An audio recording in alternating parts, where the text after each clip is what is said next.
Now things are getting worse in UDA party each and every single day. The UDA party currently is deeply divided. And it is either you are with President William Ruto and Raila Odinga ahead of the 2027 general elections, or you are with the former DP, Rigathi Gachagua. And that is why there is a plan to kick out Rigathi Gachagua from the UDA party. And trust me, Rigathi Gachagua will be kicked out very soon. It is just a matter of time. But there's a small group of leaders from the larger Mount Kenya region who are proving their loyalty to Rigathi Gachagua. The most shocking thing here is that these leaders from the mountain that I'm talking about used to be William Ruto's very close political allies since Ruto took over power as the President of the Republic of Kenya. Let me just mention a few of them. We have Senator Karungo Wadhangwa. Then we have Senator Medhu, a very close political friend and ally of William Ruto. Then we have Ndindi Nyoro, the most trusted ally of William Ruto since he took over power. Then we have Governor Irungu Kang'ata.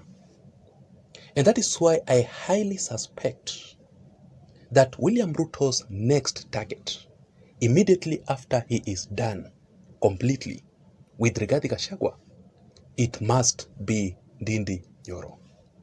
Why am I saying this? Let me give you all the details here.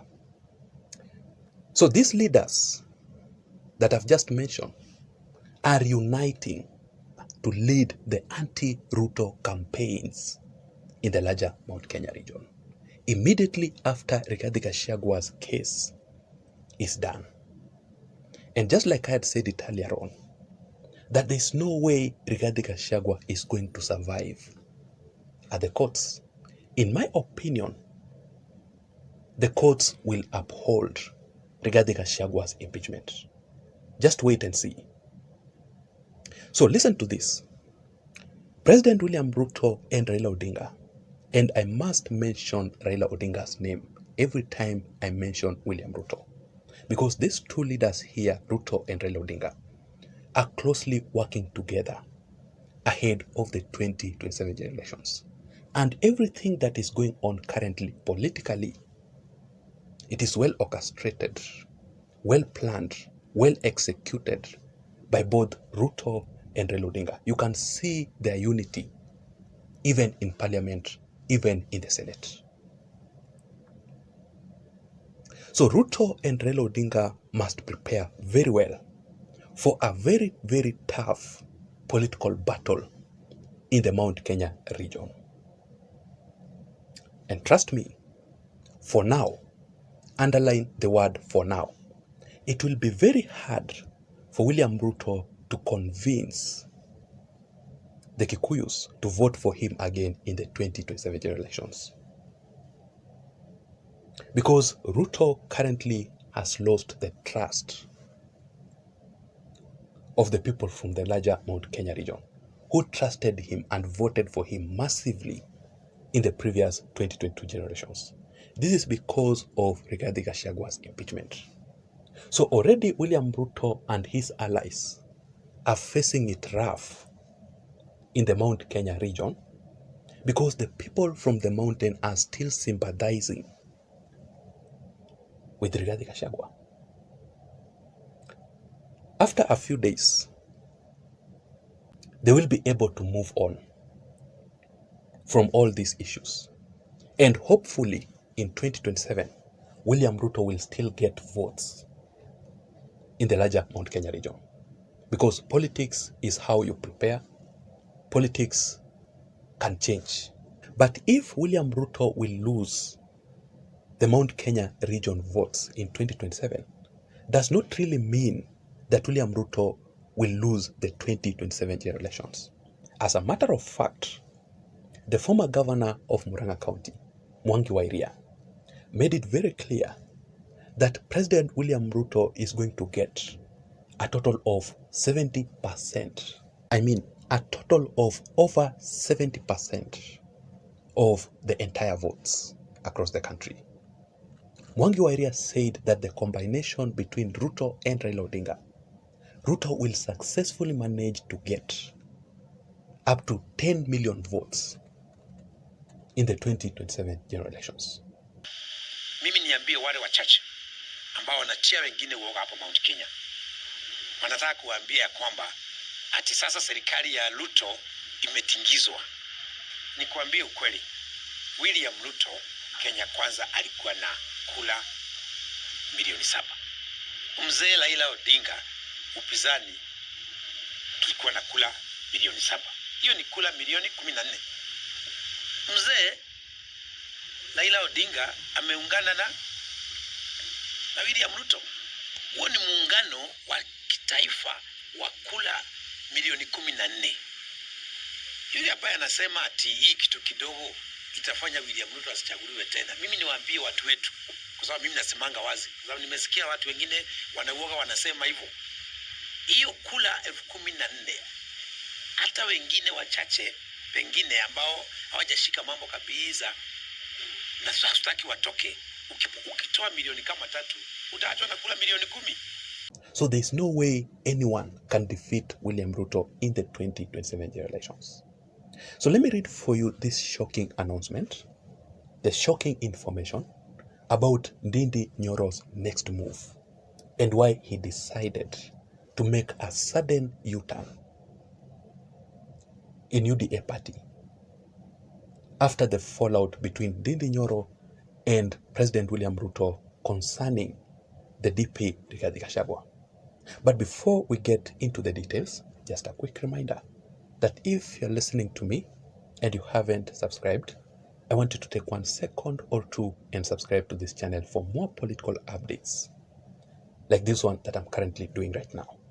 You can also give this video a like so that YouTube can recommend this channel in particular and this video to reach out to more people. That is the only way we can improve this channel to grow. So to my returning subscribers while listening to me, I really want to appreciate you for your continued support. To the members of this channel, thank you so much for your continued support. I don't take that support for granted. Having said that, now let us proceed, and I want you to follow this analysis to the end so that you can understand the current political affairs in the country. So let me read for you this information that says, the former DP Rigathi Gachagua, knowingly or not, has built an opposition force from within the Mount Kenya region. And this is exactly what I was talking about. That if you are against William Ruto and Raila Odinga, just like Rigathi Gachagua, you are automatically in the opposition side. If you are not supporting the broad-based government between Ruto and Raila Odinga, there's absolutely no doubt that you are in the opposition side ahead of the 2027 elections. It proceeds to say that Rigathi Gachagua's divisive leadership and political rhetoric seemed to alienate and significant portion of the political class and the electorate. Should the courts uphold Rigathi Gachagua's impeachment, as seems likely, there's no way Rigathi is going to survive at the courts, just like I had said it earlier on. The courts are going to uphold Rigathi Gachagua's impeachment. His absence will leave leadership vacuum. This is where Ndindi Nyoro comes in to play. So if Rigathi Gachagua's case will be upheld at the courts, Rigathi Gachagua will be absent from politics. It will be the end of Rigathi Gachagua's political career completely. So Ndindi Nyoro will officially take over from Rigathi Gachagua. It proceeds to say that by abstaining from voting against Rigathi Gachagua. You know, Ndindi Nyoro refused William Ruto's order to vote for Rigathi Gachagua's impeachment in the National Assembly. So, Ndindi Nyoro has positioned himself as a future kingpin of the Mount Kenya region, ready to lead the united bloc against the regime. And if you can remember at the beginning of this video, I said that Rigathi Gachagua, Ndindi Nyoro and the leaders that I had mentioned are ready to lead anti-William Ruto campaigns in the Mount Kenya region. This is exactly what this article is talking about. It says, his ambitions for 2032 may force him into the opposition for now. So for him to be safe, for him not to face the hostility in the Mount Kenya region, he must not oppose Rigathi Gachagua. But for 2027 remains firmly in President William Ruto's grasp. So from this statement here, it is very true, very clear, that Ndindi Nyoro is opposing President William Ruto, among several other leaders from the Mount Kenya region. But the biggest question here is, do you really think that Ndindi Nyoro is still going to survive politically without UDA, without President William Ruto on his side? Do you think that Ndindi Nyoro made a wrong decision by choosing Rigathi Gachagua over President William Ruto? Because Rigathi Gachagua does not have popularity. Rigathi Gachagua does not have fanatical fans. Rigathi Gachagua only has sympathizers. And that is why Rigathi Gachagua was impeached and nothing happened. There are no demonstrations all over the country. I want you to ask yourself, what if it was Raila Odinga being impeached? The country currently would be in a total crisis. So I want us to wait and see how things will turn out to be. Otherwise, I don't have much. Thank you so much for your time. Let me see you again in my next video analysis, but please don't forget to subscribe to this channel for more political updates. Remember, my name is Jason. Bye-bye and have a good night. Thank you.